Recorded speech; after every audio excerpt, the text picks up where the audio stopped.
Python changed everything. It took the power of programming and gave it to everyone. Before Python, coding felt like a secret club. You needed special knowledge to even get started. The languages were complex, filled with strange symbols and strict rules. They were powerful, yes, but not friendly.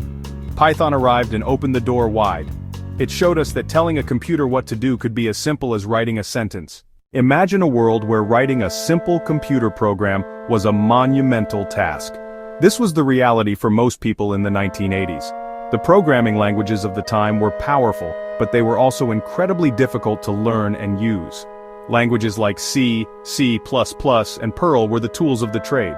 They demanded perfection from the programmer. One small mistake, like a missing semicolon or a mismatched bracket. In the middle of this complex world of programming was a Dutch programmer named Guido van Rossum. Guido was not a rebel trying to overthrow the system. He was a thoughtful and practical engineer working at a research institute in the Netherlands called the Centrum Wiskunde and Informatica, or CWI. He had a deep understanding of how computers and programming languages worked. Guido's motivation was deeply rooted in his everyday work experiences. At CWI, he was part of the team working on the Amoeba distributed operating system. C was fast and powerful, but it was also slow to write code in. Guido found himself constantly wishing for something in the middle. He wanted a language with the simplicity of a shell script, but the power and features of a real programming language like C. The moment of creation came during the Christmas holidays of 1989. The CWI offices were quiet. Working from his home computer, Guido started to build the foundations of what would become Python. He decided on using indentation to define code blocks. By the end of the holiday break, he had a working prototype. Every great project needs a name, and Guido needed one for his new language. As he was thinking about what to call his creation, he was also reading the published scripts from a famous British comedy troupe. The name he chose was Python. Guido van Rossum was a big fan of the BBC comedy series Monty Python's Flying Circus.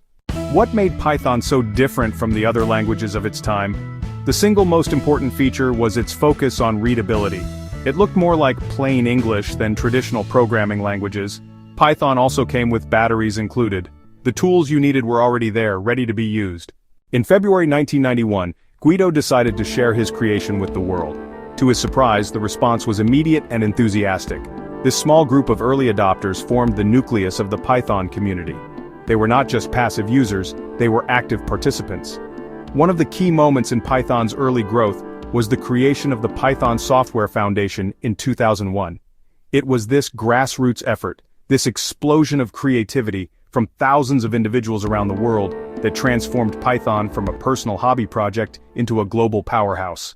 Today, Python's impact on the world is undeniable.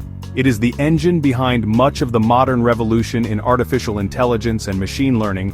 Python has become the introductory programming language of choice at countless schools and universities. It allows them to focus on learning core programming concepts like logic and problem solving, rather than getting stuck on confusing syntax. Guido van Rossum was not trying to build a global empire.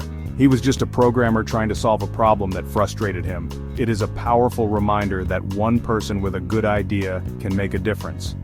The story of Python is a testament to the open source spirit, the idea that when we share our work and collaborate, we can build things that are far greater than anything we could create alone. For anyone who has ever had an idea for a better way to do something, the story of Python is proof that your personal project, your little hobby, could one day change the world.